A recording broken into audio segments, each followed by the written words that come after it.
এতগুলা টাকা মাতালা ছিল আমারই রাখার জায়গায় ফ্রিজে রেখে গেছে। আমার মনে হয় কি হাসান এই বাড়ির মালিক আছে না, ব্যাংকের মালিক ছিল, নাহলে এতগুলা টাকা কেমন আইব? এই এতগুলা টাকা তুমি রাহনের ব্যবস্থা করো। চলো কাম করি, তুমি আমি ঢালো এনে রেখে দেখে দেওয়ার আগে চলো চলো। এতগুলা টাকা লয়ে ভেঙে যাবে কেমনে? হ্যাঁ, জ্যান থেকে পারো একটা বড় বস্তা নিয়ে আসো, ওই বস্তায় সবটি টাকা বইরা আমরা লয়ে যাবো। ভালো কথা কইছো তো, ইলা তোমার মাথায় বুদ্ধি আছে। দাঁড়াও হইলো কিছু দাঁড়াও না। আম্মা, আমি আর হাসানে একটা বাড়ি ঢুকছি, বাড়ি ঢুকে দেখি মা টাকা আর টাকা, ওই টাকা ফ্রিজের পড়ছে মেলা টাকা। মা আমি হাসানের পাঠাইছি, কইছি জানতে পারো একটা বড় বস্তা নিয়ে আইও, এই বস্তায় সব টাকা বইরা আমরা লয়ে আইতাছি। মা তোরা ছোট মানুষ, এত টাকা লই আইস না।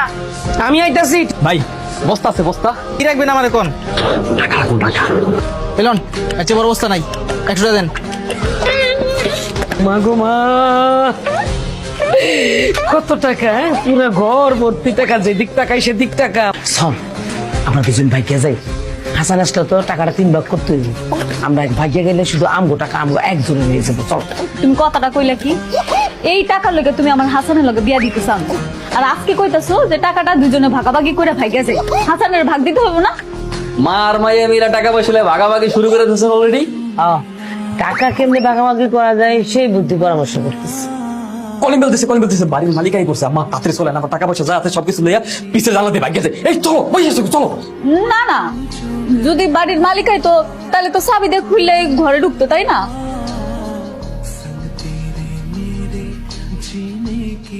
বাড়ির মালিক কে? বাড়ির মালিক আমার খালু। তার আগে স্যার হয়তো দেশে নাই, সৌদি থেকে গেছে। আচ্ছা, এই বাড়ি থেকে দোকানে বস্তা আনতে গিয়েছিল কে? স্যার আমি গেছিলাম স্যার। বস্তা কি রাখবে?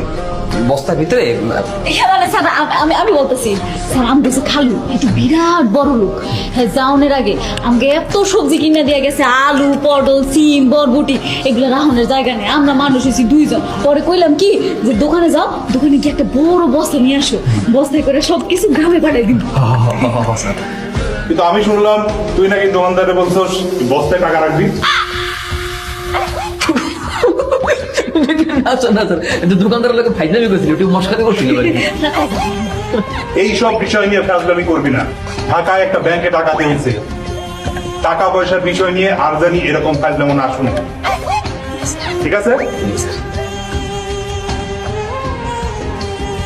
হ্যাঁ, আম্মা কই? আমার তো মনে হয় বাসায় নাই। আম্মাই বাসায় নেই মানে এখন হইবি নাকি? আমার কল দিয়ে জিগাও কই আছে? আপনার ডায়ালকৃত নম্বরটি এই মুহূর্তে বন্ধ আছে। মোবাইল বন্ধ। মোবাইল বন্ধ কি লেগে আম্মা গেছে কই? আর আমার টাকার বস্তা কই? টাকার বস্তা নেই আসলে টাকা। ওকে, আমার টাকা কই? হ্যাঁ, টাকার বস্তা কই আমার? নাই, আমার মনে হয় টাকা নিয়ে ভাগছে। পথ আটকে রাখছেন কেন? আপনি জানো কোন বাসায় কাজ করেন? এই কি বলতেছেন আপনি? হ্যাঁ, আমি কাজ করবো কেন? আমারে দেখলে কি কাজের লোক মনে হয়? তাই তো মনে হয়, আপনাকে দেখে তো কাজের লোকই মনে হয়। দারোগা সাহেব, মুখে লাগাম দেন। হ্যাঁ, আমি বড় লোক মা, আমার কাছে বস্তা ভর্তি টাকা আছে, আমি কাজ করতে যাবো কেন? সাবধানে কথা বলবেন। বস্তা ভর্তি টাকা? বস্তা ভর্তি টাকা, এত এত এত টাকা আমি চাইলে আপনার মতো 10 জন কিনতে পারি কাজের লোক। বাহ, এই যে স্যার পুরো বস্তা ভর্তি টাকা স্যার। বলেন কি? কাহিনী তো বুঝতেছি না। আপনি এত টাকা কোত্থেকে পাইছেন? আপনারা কমু কেন? কেন কমু? আপনি আমার বলবেন না। না, অসুবিধা নাই। জাকি সাহেব, স্যার আমাকে থানায় নিয়ে চলেন। পুলিশের সাথে বাট পারি না। পুলিশের লোকে বাটপারি মানে স্যার কি? স্যার কই, আমরা তো কোনো বাটপারি করি না স্যার। এগুলো তাহলে কিসের টাকা? স্যার বিশ্বাস করেন স্যার, আমি কোনো চোর না স্যার। আমি স্যার মূলত টাকাগুলো স্যার চুরি করতে চাইছিলাম, কিন্তু আসলে চুরি করতে পারিনি। স্যার আপনি শুধু শুধু আমাদেরকে কেন দোষারোপ করছেন? আমরা তো কোনো কিছু করি না, আপনি কিন্তু আমাদেরকে হুমকি দিচ্ছেন স্যার। হ্যাঁ হ্যাঁ, তাহলে এগুলো কিসের টাকা? এগুলো আমার বাপদাদার সম্পত্তির টাকা। হ্যাঁ হ্যাঁ হ্যাঁ হ্যাঁ স্যার, এই যে সম্পত্তি বেচা টাকা স্যার। আমার যে খালুজান আছে না, সে তো বিদেশ থাকে, তার এই সম্পত্তি আমরা দেখভাল করি। আর আমাদের বাসার যে কাজের মেয়ে রহিমা, সেই টাকাগুলো নিয়ে ভেঙে দেওয়ার চেষ্টা করছিল, তাই আমরা তারা সারাপ খাইছি। কি রহিমা, কথা বলো না কেন? আবার মিথ্যা কথা। জাকি সাহেব, এদের সবাইকে গাড়িতে তুলুন।